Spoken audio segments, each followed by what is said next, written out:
दोस्तों, धर्मेंद्र प्रधान का इस्तीफा हो गया फाइनली। और सीजेपी और जितने भी लोग इसमें शामिल हुए वे बधाई के पात्र हैं। सरकार को इतना वेट करने की जरूरत नहीं थी। ये डेमोक्रेसी है और डेमोक्रेटिक लोगों की पहचान है कि अगर कोई आवाज उठ रही है जिसका मुद्दा सही है तो उस मुद्दे को लेकर के आपको आगे आना चाहिए और उसको रिजॉल्व करने के लिए बातचीत करनी चाहिए। इतने एक्सट्रीम स्टेप्स लेने की जरूरत नहीं पड़नी चाहिए। अगर इतने एक्सट्रीम स्टेप्स अगर आप ले रहे हैं तो इसका मतलब है कि आप सुनना नहीं चाहते हैं लोगों को। तो लोगों के लिए भी तो बहुत खुशी की बात है। ये एक अहंकार के ऊपर जनता की जीत है। अब क्या, जो सीजेपी के जो प्रवक्ता है, स्पोक्स पर्सन है, उनको अब यही मेन स्ट्रीम मीडिया जो पहले पानी पी पी करके देशद्रोही कहती थी, अभी उनको बुला करके इंटरव्यू ले रही है। और अब छात्र नेता या छात्र एक्टिविस्ट के रूप में उसको कहा जा रहा है। धर्मेंद्र प्रधान ने भी पहले कहा था कि ये लोग दहशतगर्द हैं और उन्होंने छात्रों के नाम संबोधन किया है। मोदी जी फ्रेंड्स कह के रील बना रहे हैं लाठी चार्ज करके। तो लोग सब समझ रहे हैं ये आज से 25 साल 30 साल पुरानी जो पॉलिटिक्स है, नैरेटिव्स है, वो अब नहीं चलेगा। लोगों को समझ में आ चुका है। मेन चीज है कि corruption is not only in education department. There is no exception कि वहां करप्शन नहीं है, हर डिपार्टमेंट में। तो ये प्रवक्ताओं से पूछा गया कि क्या प्रॉब्लम है हमारे पॉलिटिक्स में, क्यों हम इतने करप्शन में फंस जाते हैं। तो भाई ये बहुत सीरियस चीज है और हमारे प्रवक्ता ने अपने समझ से उसका उत्तर दिया कि यंग लोगों को आना चाहिए। 70-80 उम्र के लोग जो हैं वो उपयुक्त नहीं है इस चीज के लिए। हमें यंग लोगों का पार्टिसिपेशन जरूरी है, जितने ज्यादा से ज्यादा हर एक विभाग में। तो खैर यंग लोगों को तो आना ही चाहिए, पढ़े लिखे हैं, दे आर वेल, अच्छे समझ के लोग हैं, तो उनको जरूर आगे आना चाहिए। और इस प्रोटेस्ट से ये लोगों के अंदर आस भी जगी है कि पॉलिटिक्स में हमारा रिप्रेजेंटेशन बहुत जरूरी है। बट वो आपका सॉल्यूशन नहीं है। सॉल्यूशन है जब तक आपके अंदर, इंसान के अंदर में लालच भरा हुआ है। वो आदमी तो अपना ही चक्कर में बड़ा हुआ रहेगा ना। वो तो जहां देखेगा, जहां मौका मिलेगा, वो उसको चोरी करेगा, वो गड़बड़ी करेगा। From top to bottom all are human beings and from inside उनका जो मन है वो एक ही जैसा है। चाहे आप सबसे लोएस्ट पोजीशन पे रखिए या सबसे हाईएस्ट पोजीशन पे रखिए, both need piece, both need happiness, both need satisfaction. तो खेल तो यहाँ पे सेटिस्फैक्शन का है, हैप्पीनेस का है। अब बाहर से चाहे आप कुछ और कह लो उसको, पर लालच को एड्रेस करना जरूरी है। लालच आपका आता है इग्नोरेंस से, और इग्नोरेंस कैसे दूर होगा? राइट एजुकेशन से, इंटरनल एजुकेशन से। We have to make this internal education a part of the curriculum and right from the childhood, और it should be part of the practice or education in everywhere, in politics, in education institutions, in offices, everywhere, in any organization they need to practice this. आप जिस चीज को practice करते हैं उसी में आपको महारत हासिल हो जाती है। अगर आप गुस्सा करने का प्रैक्टिस करते हैं तो आपको गुस्सा करने में महारत हासिल हो जाएगी। तो पीस का अगर आप प्रैक्टिस करेंगे तो आपके अंदर में पीस भी इनकलकेट होगा। और जो पीसफुल माइंड होता है वो ऑटोमेटिकली टॉलरेंट होता है, वो अपने आप प्रोग्रेसिव होता है। वो लोगों के लिए वो सारी पॉजिटिव चीजें जो हम चाहते हैं कि लोगों के अंदर में वो पनपे, वो चीजें ऑटोमेटिकली होती हैं। अगर आप सोचिए कि अगर आपको जेनजी है, तो मैं वही एग्जांपल देता हूं, अगर आपका जॉब लग गया, अच्छा जॉब, तो आप अंदर से उसको एक्नॉलेज करते हैं, yes this is I want, मैं यही चाहता था। तो वो आपके लिए अच्छा है, ये सोच करके आपके अंदर में एक खुशी का लहर दौड़ पड़ेगा।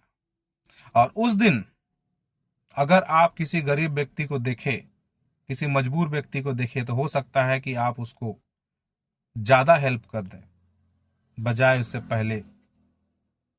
अगर आप लाइन में लगे हुए हैं, अगर कोई बीच में आ जाए, आप उस दिन गुस्सा नहीं करेंगे, आप कहेंगे अच्छा कोई बात नहीं, आ जाओ।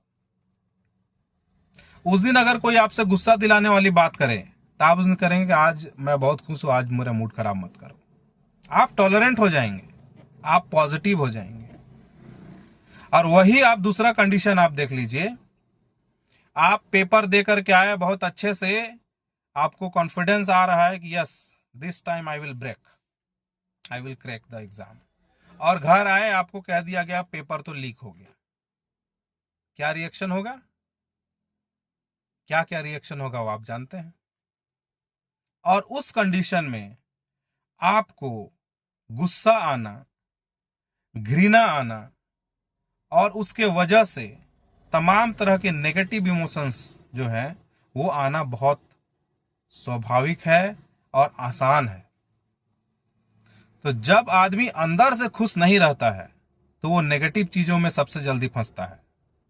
वो नेगेटिव उसके रिएक्शंस होते हैं, और वो रिएक्शंस कितने भी बड़े हो सकते हैं, जो आपके लिए भी हार्मफुल हो सकता है, सोसाइटी के लिए भी हार्मफुल हो सकता है। तो बात है इंटरनल एजुकेशन को लाने की, अपने अंदर उस चीज को फील करने की जो आपके अंदर है, वो सेटिस्फेक्शन, वो हैप्पीनेस। नजरिया हम लोग ये नहीं जानते हैं, हम लोग ये नहीं देखते हैं कि हमारे लाइफ में क्या क्या चीजें हैं। हम लोग ज्यादा ध्यान देते हैं क्या क्या चीजें हमारे पास नहीं है। हम इंजॉय करना ही नहीं जानते हैं, क्योंकि जो चीज हमारे पास होती है उसको हम इग्नोर करना स्टार्ट कर देते हैं, और जो चीज नहीं होती है उसके पीछे भागना स्टार्ट कर देते हैं। यही तो हमारा नेचर बन चुका है। तो जब अब रियल चीज को आप रियल चीज की तरह वैल्यू नहीं दीजिएगा, और जो हाइपोथेटिकल है, जो आपकी कल्पना की चीजें हैं, उसको आप रियल की तरह वैल्यू दीजिएगा, और उसमें आप जीने के प्रयास करिएगा, तो क्या होगा? वही अनसेटिस्फैक्शन, वही अनहैप्पीनेस। लेकिन जब आप देखेंगे कि this life is already been given, ये सबसे बड़ी चीज है। Life is itself the miracle of all miracles. Life is the most powerful gift. Life is the most important, most beautiful gift you can ever have. जीवन शैली को तो आपने बहुत ध्यान दिया, जीवन पे तो आपने ध्यान नहीं दिया कि जीवन है तब तो जीवन शैली है। जीवन को कब आपने एक्नॉलेज किया? लाइफ है तो आपके पास प्रॉब्लम्स है, उसके सॉल्यूशंस हैं। लाइफ ही नहीं रहेगा तो ना प्रॉब्लम्स रहेंगे ना सॉल्यूशन रहेंगे। तो लाइफ को आपने कब उस तरह का इंपॉर्टेंस दिया? What is the importance of this breath which is coming and going inside this body, and what is the importance of this? क्या जानते हैं आप इसके बारे में? कुछ नहीं। आप कहेंगे इसमें क्या है? कुछ नहीं, कुछ नहीं। नहीं, ये अज्ञानता के वजह से लोग नहीं जानते हैं। तो जो लाइफ में रियल चीज है उसको तो आप एक्सेप्ट करेंगे नहीं।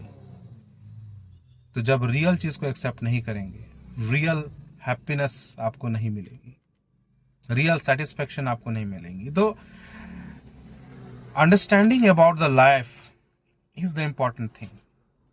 Education of the self is important thing.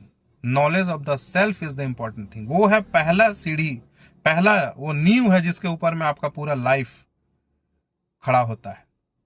पढ़े लिखे होना और एजुकेटेड होना बहुत अंतर है।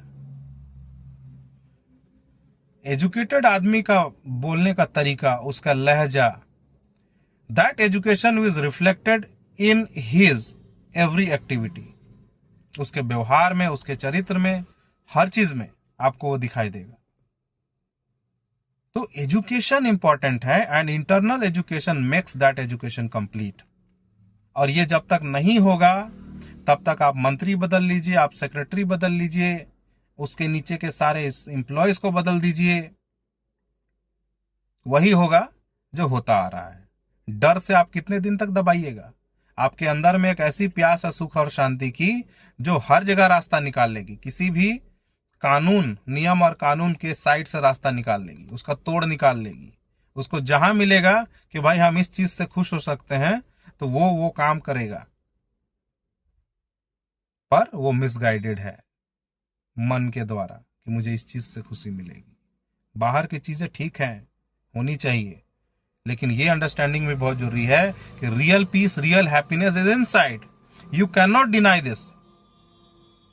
और आप अगर आज के दिन, आज के समय में अगर गवर्नमेंट या हर व्यक्ति अगर इस चीज को नहीं समझता है तो ये एक ऐसा समय आ गया है कि टेक्नोलॉजी इतनी ग्रो कर चुकी है कि इसका जो नेगेटिव साइड है, अगर इसका दुरुपयोग जिस लेवल पे हो रहा है वो उतनी ही तेजी से हमको सारी चीजों बर्बाद कर सकती हैं।